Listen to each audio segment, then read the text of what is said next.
কোনো ধরনের কীটনাশকের ব্যবহার ছাড়াই সুন্দরবনের দুবলার চরে প্রাকৃতিকভাবে উৎপাদন হচ্ছে শুটকি। দেশের চাহিদা মিটিয়ে তা রপ্তানি হচ্ছে বিদেশেও। তাই শুটকি পল্লীতে ব্যস্ততা বেড়েছে জেলেদের। কয়েকদিন পরেই শুরু হবে বাজারজাত। দুবলার চরের শুটকি পল্লী নিয়ে 6 পর্বের ধারাবাহিকের আজ 4র্থ পর্ব। রিপোর্টটি বানিয়েছেন আবুল হাসান।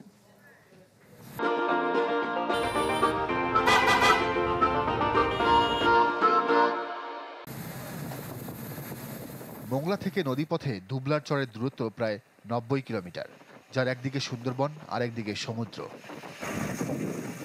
দুর্গম এই চরাঞ্চলে অক্টোবর থেকে টানা 5 মাস অবস্থান করেন উপকূলের জেলেরা। সমুদ্রের মাছ ধরে কাটা বাছাইয়ের পর শুকিয়ে তৈরি করেন শুটকি। বলছেন, ক্ষতিকারক রাসায়নিক ব্যবহার না করায় দিন দিন বাড়ছে এখানকার শুটকির চাহিদা।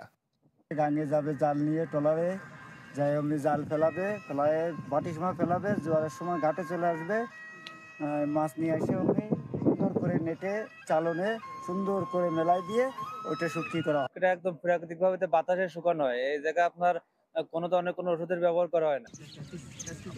দুবলা চরের জেলেরা অনেক সচেতন বলে দাবি বন কর্মকর্তার। তবে কেউ অসৎ উপায় অবলম্বন করলে বন আইনে ব্যবস্থা নেওয়া হবে বলে জানান তিনি।